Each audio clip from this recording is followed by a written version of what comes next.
चलते हैं अगले प्रश्न की ओर। अगले प्रश्न में भी कहते हैं, इस प्रश्न में ये कहते हैं कि 3 माइक्रोफैराड धारिता वाले 3 संधारित्रों को किस प्रकार जोड़ा जाए कि तुल्य धारिता 9 माइक्रोफैराड हमको प्राप्त हो पहले खंड में तथा 4.5 माइक्रोफैराड प्राप्त हो। प्रत्येक का वो कहते हैं प्रत्येक का परिपथ आरेख भी खींचे। परिपथ आरेख का मतलब है चित्र भी बनाइए कि किस किस क्रम में आपने इन तीनों को जोड़ा है। 2 खंड ये पूछते हैं। अब इस प्रकार के क्वेश्चन भी आपको करने के लिए मिलेंगे, लेकिन करने का कोई सूत्र इनका परमानेंट है नहीं। हम अपने आप ही इनको श्रेणी क्रम में समांतर क्रम में जोड़ने का प्रयास करेंगे, ठीक है। और बाद में तुल्य धारिता का सूत्र प्रयोग करते हुए कैलकुलेशन करेंगे। यदि यह तुल्य धारिता से मैच होता है तो सही है हमारा क्रम, और यदि नहीं होता है तो फिर से पुनः हम उनको अलग अलग क्रम में जोड़ने का प्रयास करेंगे, ठीक है। यहाँ पर ध्यान देने वाली बात यह है कि यहाँ पर तीनों संधारित्र केवल एक ही वैल्यू के प्रयोग हुए हैं। 3 माइक्रोफैराड के 3 संधारित्र यहाँ पर प्रयोग हुए हैं। तो मान लीजिए माना पहले संधारित्र की धारिता C1, दूसरे की C2, तीसरे की C3 है, तब C1 equal to C2 equal to C3, तीनों की धारिताएं बिल्कुल बराबर हो। कितने दे रखी है? 3 माइक्रोफैराड दे रखी है। इसको हम फैराड में चेंज नहीं करेंगे। आगे कुछ और वैल्यू हमसे पूछते कि विभव ज्ञात करो, ये ज्ञात करो, वो ज्ञात करो, तो हम आगे कुछ करते हैं, लेकिन तुल्य धारिता का आंसर भी यहाँ पर माइक्रोफैराड नहीं है, इसलिए इसको माइक्रोफैराड में ही रहने देंगे, ठीक है। अब वो कहते हैं पहले खंड में 9 माइक्रोफैराड धारिता बनाने के लिए, तो पहले क्वेश्चन में हमने किया था कि जब हम संधारित्रों को श्रेणी क्रम में जोड़ते हैं तो वहां से बहुत ही कम धारिता उत्पन्न होती है, और जब हम उनको समांतर क्रम में जोड़ते हैं तो वहां पर अधिकतम धारिता उत्पन्न होती है। तो यहाँ पर C1, C2, C3 तीनों की धारिता 3 माइक्रोफैराड है। अब जरा देखिए ध्यान से, 3 + 3 + 3 अगर हम करेंगे तो 3 दूनी 6, 3 या 9 माइक्रोफैराड हमको प्राप्त हो रहा है, यानी पहले का आंसर हमको प्राप्त हो गया। इसका मतलब क्या हुआ कि तीनों संधारित्रों को यदि हम समांतर क्रम में जोड़ते हैं तो उनकी तुल्य धारिता 9 माइक्रोफैराड प्राप्त होगी। समझ में आ रहा है?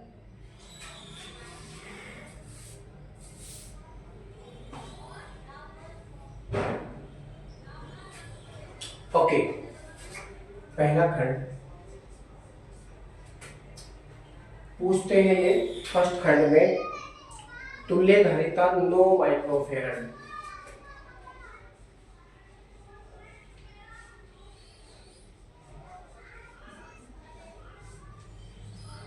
तुल्य धारिता 9 माइक्रोफैराड प्राप्त करने के लिए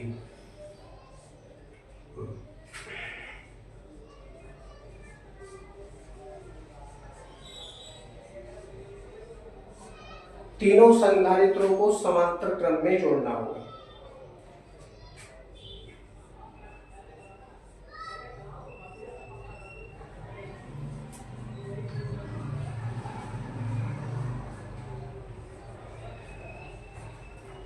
तीनों संधारित्रों को समांतरबद्ध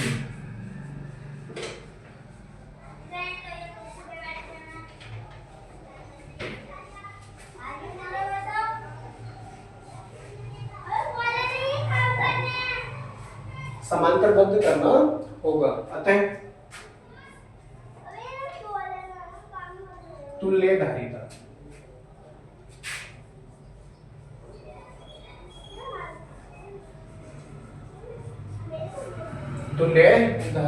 C equal to C1 + C2 + C3, value लिखेंगे 3 + 3 + 3, 3 × 9 हो गया, ये 9 माइक्रोफैराड। इसका चित्र बना देंगे। C = 9 microfarad. 3 संधारित्र यहाँ पर प्रयोग हुए हैं, तीनों को क्या करेंगे?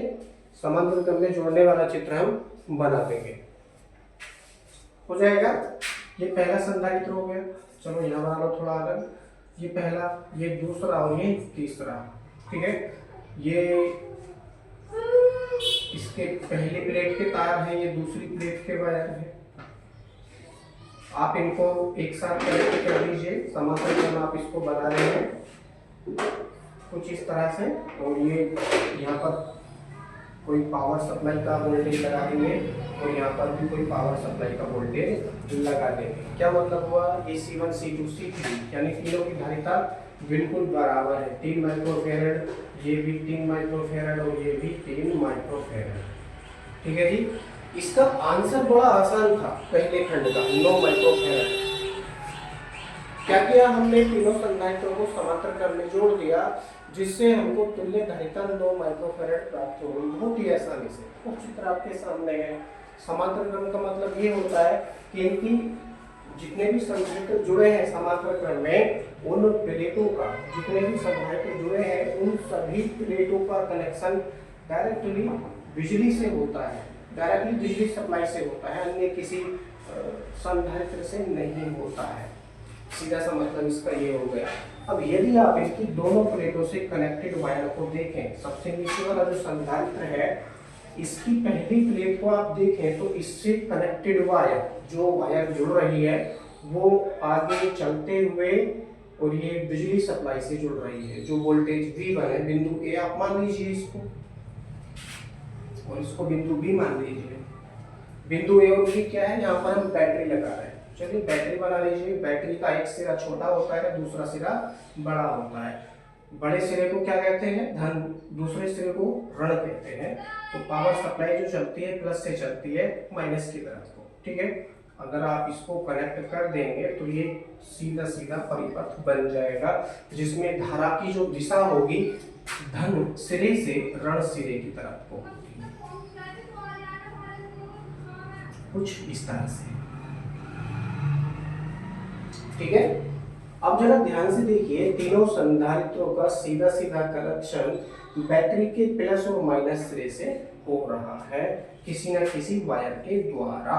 ठीक है, आपस में इनका सीधा सीधा कनेक्शन किसी दूसरे संधारित्र से नहीं हो रहा है, इसलिए कैसा क्रम है, समांतर क्रम है। ये सबसे बड़ी पहचान होती है समांतर क्रम की, क्योंकि इसमें प्रत्येक प्लेट का सीधा सीधा कनेक्शन बैटरी के धन सिरे से है, और जो इनकी सबकी दूसरी प्लेट है, सभी संधारित्रों की दूसरी प्लेट का कनेक्शन बिंदु B से होते हुए वायर के द्वारा माइनस वाली प्लेट से है। इसलिए तीनों संधारित्र समांतर क्रम में जुड़े हुए हैं और कोई पहचान इसकी नहीं। तो आंसर आ चुका है, C = C1 + C2 + C3 आपने किया तो 9 माइक्रोफेरेड धारिता आपने प्राप्त कर ली, यानी पहला जो खंड है आपका बिल्कुल हल हो चुका है। सेकंड में पूछते हैं 4.5 माइक्रोफेरेड धारिता उत्पन्न करने के लिए क्या करना पड़ेगा। अब देखिए 4.5 माइक्रोफेरेड धारिता है। अब इसको करने के लिए सबसे पहले हम यहाँ पर देख लेते हैं कि श्रेणी क्रम में धारिता कितनी हो जाएगी। भाई ये तो हमने अधिकतम धारिता प्राप्त करी है, अधिकतम धारिता समांतर क्रम में जोड़ा है ना, ये समांतर क्रम में जोड़ने पर अधिकतम धारिता हमको प्राप्त हुई है, यानी C1 C2 C3 3 माइक्रोफेरेड होने के कारण इनसे अधिकतम 9 माइक्रोफेरेड धारिता ही उत्पन्न की जा सकती है। इससे ज्यादा धारिता इनसे कदापि उत्पन्न नहीं की जा सकती। इसका सीधा सा मतलब ये हो गया। अब देखिए वो कहते हैं 4.5 माइक्रोफेरेड, लेकिन वही ज्ञात करने से पहले इनकी कम से कम धारिता ज्ञात करेंगे।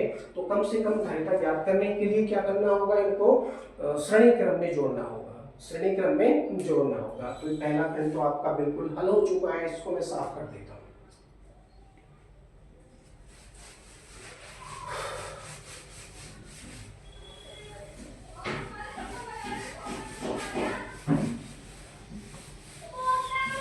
पहला खंड आपका बिल्कुल हल हो चुका है। दूसरा जो खंड है मैं यहाँ से इसको कर रहा हूँ। धारिता दे रखी है 4.5 माइक्रोफेरेड, लेकिन उससे पहले हम इसको श्रेणी क्रम में धारिता देख लेते हैं कितनी होगी। तो श्रेणी क्रम की धारिता का सूत्र है 1/C = 1/C1 + 1/C2 + 1/C3। 3 संधारित्र हैं, 4 भी कर लो, 10 भी कर लो, 20, 50, 100, 200 जितने चाहे उतने संधारित्र कर सकते हैं प्रयोग। तो 1/3 डायरेक्टली में वैल्यू रख रहा हूँ, 1/3 + 1/3 + 1/3 एलसीएम लेके आप इसको हल करेंगे तो हो जाएगा 1/c इक्वल टू 3, एलसीएम आ गया 1 + 1 + 1, एक और एक 2, 2 और 1 कितना हो गया 3 हो गया, 1/c इक्वल टू 3/3, काटेंगे तो आएगा 1/1, यानी कि आप कह सकते हैं c को ऊपर ले जाओ तो c इक्वल टू फिर भी 1 माइक्रोफैराड हमको प्राप्त होगा, अर्थात कम से कम 1 माइक्रोफैराड धारिता ही उत्पन्न कर सकते हैं श्रेणी क्रम में जोड़ने के पश्चात, ठीक है। लेकिन हमको क्या उत्पन्न करनी है, इनसे 4.5 माइक्रोफैराड धारिता उत्पन्न करनी है। अब कम से कम कितनी धारिता उत्पन्न हो रही है, इक्वल टू 1 माइक्रोफैराड धारिता उत्पन्न हो रही है, और मैक्सिमम कितनी जा रही है धारिता, ये 9 माइक्रोफैराड जा रही है, 9 माइक्रोफैराड धारिता इसकी जा रही है, ठीक है।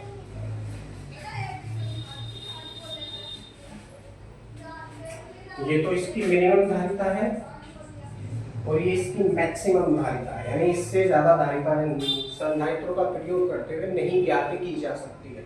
लेकिन हमको चाहिए भैया 4.5 माइक्रोफैराड धारिता, तो 4.5 माइक्रोफैराड धारिता होगा कहाँ, इनके कहीं ना कहीं बीच में होगा, समझ में आ रहा है, कहीं ना कहीं बीच में होगा। कैसे बीच में होगा, क्योंकि आगे फिर 9 आ जाता है, अब 9 का आधा करेंगे तो क्या हो जाएगा 4.5 हो जाएगा, तो 4.5 इनके कहीं ना कहीं बीच में आएगा, तो 4.5 कहीं यहाँ हो सकता है। अब 4.5 माइक्रोफैराड धारिता उत्पन्न करने के लिए या इतनी धारिता बनाने के लिए इनको मिश्रित क्रम में जोड़ना होगा। मिश्रित क्रम का मतलब है कि 2 संधारित्रों को चाहो श्रेणी क्रम में जोड़ो, तीसरे को उनके समांतर में जोड़ दो, समझ में आ रहा है, कुछ इस तरह से भी ये हो सकता है। या फिर 2 को आप जोड़िए समांतर क्रम में, तीसरे को उनके श्रेणी क्रम में जोड़ के भी देख सकते हैं, भाई ये 2 ही क्रम तो बन सकते हैं पर, या तो 2 को श्रेणी क्रम में जोड़ के तीसरे को समांतर में जोड़ दीजिए, या 2 को समांतर में जोड़ के तीसरे को श्रेणी क्रम में जोड़ दीजिए, अब देखते हैं करते हैं क्या प्राप्त होता है। लेकिन कम से कम कितनी धारिता उत्पन्न होगी, 1 माइक्रोफैराड धारिता उत्पन्न होगी, और अधिकतम कितनी धारिता उत्पन्न हो सकती है, 9 माइक्रोफैराड धारिता उत्पन्न हो सकती है। अब 4.5 माइक्रोफैराड धारिता है, ये भी हम यहाँ से उत्पन्न करेंगे, ठीक है जी। अब मैं क्या कर लेता हूँ, सबसे पहले 2 संधारित्रों को मैं श्रेणी क्रम में जोड़ता हूँ, 2 संधारित्रों को श्रेणी क्रम में जोड़ता हूँ और तीसरे को उनके समांतर क्रम में जोड़ता हूँ। तीनों की धारिताएं 3 माइक्रोफैराड है, 3 माइक्रोफैराड, और मैं ऐसा करके देखता हूं कि क्या वास्तव में 4.5 माइक्रोफैराड धारिता उत्पन्न होती है या नहीं, ठीक है जी। तो ऊपर के जो दोनों संधारित्र हैं इनको आप मान लीजिए C1 C2 कौन से क्रम में है, श्रेणी क्रम में है। अब जब श्रेणी क्रम में है तो इनकी धारिता कितनी हो जाएगी, 1/c इक्वल टू 1/3, डायरेक्टली मैं वैल्यू रख रहा हूँ 1/3 + 1/3, समझ में आ रहा है, 1/3 + 1/3, 2 संधारित्र यहाँ पर प्रयोग हो रहे हैं, 3 होते तो 1/3 फिर से हो जाता, 3 ऐसे आ गया 1 + 1 करेंगे तो हो जाएगा c इक्वल टू 3/2, काटेंगे तो आएगा 1.5, काटेंगे तो कितना आएगा 1.5 माइक्रोफैराड आ जाएगा, ठीक है। इसका मतलब क्या हुआ कि ऊपर के दोनों संधारित्रों के स्थान पर जो श्रेणी क्रम में जुड़ रहे हैं, ऊपर के दोनों संधारित्रों के स्थान पर अकेला 1.5 माइक्रोफैराड का संधारित्र यदि हम प्रयोग करेंगे तो यह अकेला उतना ही कार्य करेगा जितना कि ये दोनों कर रहे हैं, ठीक है, सीधा सा इसका ये मतलब हो जाता है। देखते हैं, एक अकेला संधारित्र अब हम कितनी धारिता का लगाएंगे, 1.5 माइक्रोफैराड धारिता का लगाएंगे, और ये वैल्यू किसकी प्राप्त हो रही है, C' की वैल्यू प्राप्त हो रही है, तो ये क्या है C' है, और ये किसकी वैल्यू है, C3 की वैल्यू है, C3 इक्वल टू 3 माइक्रोफैराड। पहले और दूसरे संधारित्र हमने श्रेणी क्रम में जोड़कर यूज कर लिए, ठीक है। अब हम देखते हैं कौन से क्रम में आ जाते हैं, ये दोनों इस समय समांतर क्रम में आ जाते हैं क्योंकि दोनों का कनेक्शन सीधा सीधा बिजली से है, बिंदु A व B पर जो वोल्टेज उत्पन्न हो रहा है उससे सीधा सीधा कनेक्शन है, तो ये दोनों समांतर क्रम में है। और समांतर क्रम में धारिता ज्ञात करने के लिए जो सूत्र होता है वो क्या होता है, C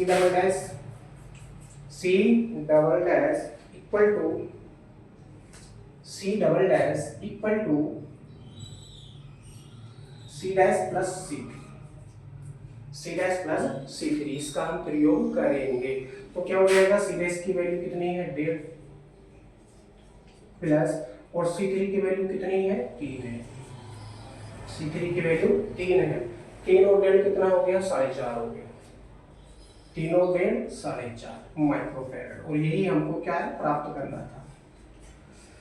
क्वेश्चन में हमसे यही पूछा था कि 4.5 माइक्रोफैरड धारिता उत्पन्न करने के लिए उनको कौन कौन से क्रम में जोड़ना होगा। ठीक है, तो 4.5 माइक्रोफैरड धारिता उत्पन्न करने के लिए उनमें से 2 संधारित्रों को श्रेणी क्रम में जोड़ेंगे और तीसरे को उनके समांतर क्रम में जोड़ देंगे। तो क्या हो जाएगा, धारिता 4.5 माइक्रोफैरड हो जाएगी। ठीक है, इसका सीधा सा मतलब ये हो गया। लेकिन एक बात मैंने ये भी बोली थी यहाँ पर कि अगर 2 संधारित्रों को समांतर क्रम में जोड़ा जाए और तीसरे को श्रेणी क्रम में जोड़ा जाए तो देखते हैं क्या होता है। भाई ये तो उनको पता चल गया, ये तो कन्फर्म हो गया कि 4.5 माइक्रोफैरड धारिता किस प्रकार से उत्पन्न होगी। ठीक है, ये जब हमको पता चल चुका है तो इसको मैं साफ कर देता हूँ। बस प्रैक्टिकल चल रहा है, प्रैक्टिकल भी देख लेते हैं कि कौन कौन से संधारित्र किस किस प्रकार से जोड़कर कौन कौन सी धारिताएं उत्पन्न की जा सकती है। 2 संधारित्र तो ये हो गए, ठीक है, समांतर क्रम में। तीसरा संधारित्र मैं श्रेणी क्रम में जोड़ रहा हूँ यहाँ पर, ये भी तो क्रम हो सकता है भैया, है ना। तो क्या हो जाएगा, ये मान लीजिए C1 है, ये मान लीजिए C2 है, ये मान लीजिए C3 है और ये क्या है, कोई टर्मिनल है जहाँ से हमने वोल्टेज दे रखा है। ठीक है, ये बिंदु A है और ये बिंदु B है।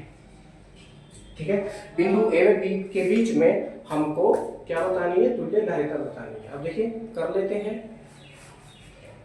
मैक्सिमम क्या बनेगा, C1 और C2 कौन से क्रम में, समांतर क्रम में है, तो तुल्य धारिता क्या हो जाएगी इनकी, C = 3 + 3। मैं डायरेक्टली कर रहा हूँ, डायरेक्ट इनको मैं कर रहा हूँ। 3 + 3 कितना हो गया, 6 माइक्रोफैरड हो गया,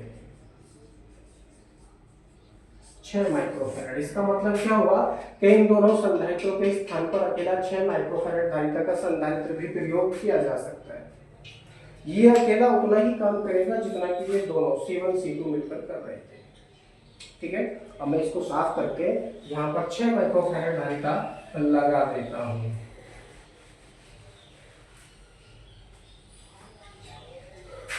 माइक्रोफैरड धारिता अगर मैं लगाता हूँ यहाँ पर और ये वैल्यू है C = 6 माइक्रोफैरड। अब देखिए 6 माइक्रोफैरड हो गई, आगे वाला 3 माइक्रोफैरड कौन से क्रम में हो जाता है, श्रेणी क्रम में हो जाते हैं। जहाँ पर श्रेणी क्रम का जो फॉर्मूला है वो क्या प्राप्त होता है, 1/C = 1/6 + 1/3। डायरेक्टली वैल्यू रख के मैं इसको हल कर रहा हूँ। आंसर कितना आ गया, 6 आ गया। ये एक बार कटेगा, ये 2 बार कटेगा। ठीक है, पलट के लिख लीजिए, C = 6/2 और 1 3 हो गया। काटेंगे तो कितना प्राप्त होगा, 2 प्राप्त होगा। यानी इस प्रकार से जब हम 2 संधारित्रों को समांतर क्रम में और तीसरे को उनके श्रेणी क्रम में जोड़ते हैं तो वहां से केवल 2 माइक्रोफैरड धारिता ही उत्पन्न हो सकती है। ठीक है, इसका सीधा सा मतलब ये हो गया। लेकिन 4.5 माइक्रोफैरड धारिता उत्पन्न करने के लिए हमको 2 संधारित्रों को श्रेणी क्रम में जोड़ना होगा और तीसरे को उनके समांतर क्रम में जोड़ना होगा। और ऐसा करके केवल 4 धारिताएं ही इन संधारित्रों से प्राप्त की जा सकती है। समझ में आ गया, केवल 4 धारिताएं ही। कौन कौन सी धारिताएं, भाई 1 माइक्रोफैरड तो ये धारिता हो चुकी है, इसके बाद 2 माइक्रोफैरड धारिता हो गई है, 2 माइक्रोफैरड। तीसरी धारिता 4.5 माइक्रोफैरड हो चुकी है और चौथी धारिता 9 माइक्रोफैरड प्राप्त हो चुकी है। इन धारिताओं से अलग इन तीनों संधारित्रों से किसी भी प्रकार की और धारिता प्राप्त नहीं की जा सकती, किसी भी रूप में, ना किसी भी क्रम में। सीधा सा इसका ये मतलब हो गया। ठीक है, अब 4.5 माइक्रोफैरड धारिता बनाने के लिए मैं फिर से इसको कर लेता हूँ सेकंड में, क्योंकि इतनी जो रामायण मैंने आपको बताई है ये पूरा मैंने आपको बिल्कुल विस्तार पूर्वक बताने का प्रयास किया है।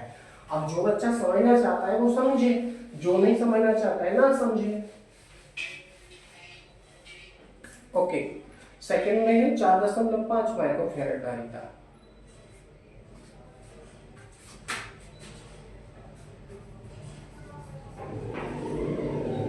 माइक्रोफैरड तुल्य धारिता।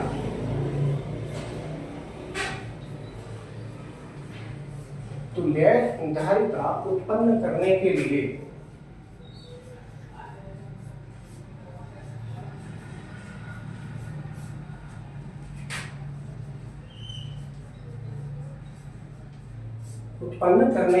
दो संधारित्रों, दो कौन कौन से हो सकते हैं, C1 C2, क्योंकि तीनों बराबर है पॉइजन यूज कर सकते हैं। तो मैं यहाँ पर पहले, क्योंकि 1 पहले आता है, फिर उसके बाद 2 आता है, फिर 3 आता है, तो C1 C2 को मैं पहले लेता हूँ। तो क्या करेंगे, C1 C2 C1 व C2 को श्रेणी क्रम में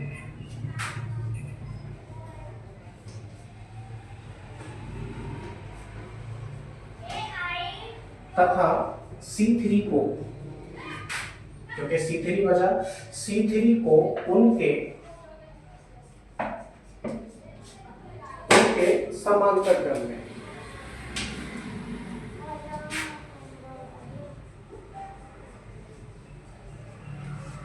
समांतर क्रम में जोड़ेंगे।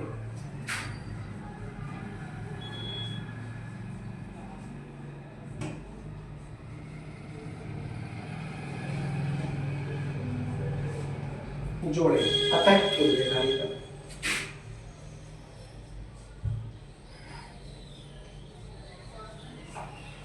चित्र बना लेंगे इसका, जो मैंने पहली कंडीशन में बनाया था तुल्य धारिता ज्ञात करने के लिए, क्योंकि दो को कैसे क्रम में जोड़ रहे हैं, श्रेणी क्रम में जोड़ रहे हैं,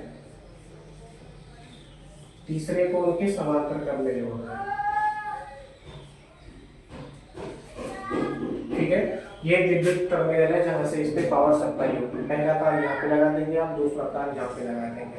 अगर मैं इनको बिंदु ए व बिंदु बी लिखूं, बिंदु ए व बिंदु बी, तो इसका मतलब क्या होगा कि तार बिंदु ए पे लगा है, तार बिंदु बी पे लगा है। ठीक है, तो क्या होगा, करंट सप्लाई हो जाएगी, और करंट सप्लाई होने के पश्चात इसमें धारा प्रवाहित हो जाएगी और ये काम करना शुरू कर देगा जो उसको करना है। ठीक है, ऊपर के जो दोनों संधारित हैं, C1 है, ये C2 है और ये C3 है, तीनों की वैल्यू बराबर है, 3 माइक्रोफैरड है। अब मैं डायरेक्टली क्या करता हूँ, तुल्य धारिता ज्ञात करता हूँ। तुल्य धारिता ज्ञात करने के लिए तीसरा संधारित्र के समांतर क्रम में मैंने जोड़ा है, तो ये करने के लिए क्या हो जाएगा, C डैश में इसको कर लेता हूँ, C डैश इक्वल टू, इसको चलिए C डबल डैश कीजिए, C double dash equal to C dash plus C में इसको कर लेता हूँ, क्योंकि ये धारिता का सूत्र होता है तुल्य धारिता ज्ञात करने का। तो आप कहोगे कि ये कहाँ से प्राप्त हुआ है, क्योंकि C1 और C2 कौन से क्रम में है, श्रेणी क्रम में है। जब मैं यहाँ पर श्रेणी क्रम का सूत्र उत्पन्न करके, सूत्र लगा करके ये वैल्यू फाइंड करूंगा, तो इसके स्थान पर C डैश की वैल्यू प्राप्त हो जाएगी। ठीक है, और फिर बचेगा आपका ये C3, बचेगा आपका C3, तो ये कौन से क्रम में आ जाएगा, ये समांतर क्रम में आ जाएगा। तो डायरेक्टली इसका सीधा सा ये मतलब हो जाता है। ठीक है, तो C double dash equal to, अब देखिए C डैश की वैल्यू नहीं है, ये श्रेणी क्रम में है, तो क्या हो जाएगा, 3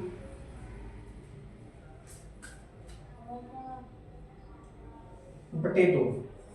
हमने किया था पहले, हम इसको कर चुके हैं, 3 बटे 2। ठीक है, प्लस, और ये वैल्यू कितनी है, ये वैल्यू 3 है।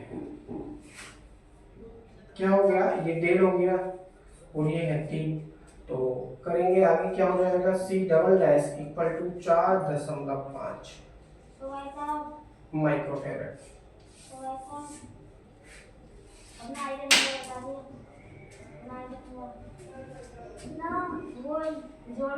तुम सवाल तो वो वीडियो बना दो।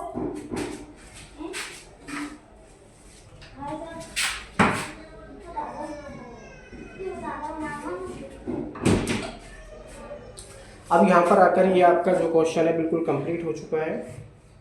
आई होप आपको समझ में आया होगा। इसी प्रकार के बहुत सारे प्रश्न आपको आगे भी हल करने हैं। अपनी इच्छा के अनुसार सभी संधारित्रों को अलग अलग क्रम में जोड़ के आप उनकी धारिताएं ज्ञात कर सकते हैं, और जो धारिता आपसे पूछी है तो वही चित्र आपका सही भी होगा। ठीक है,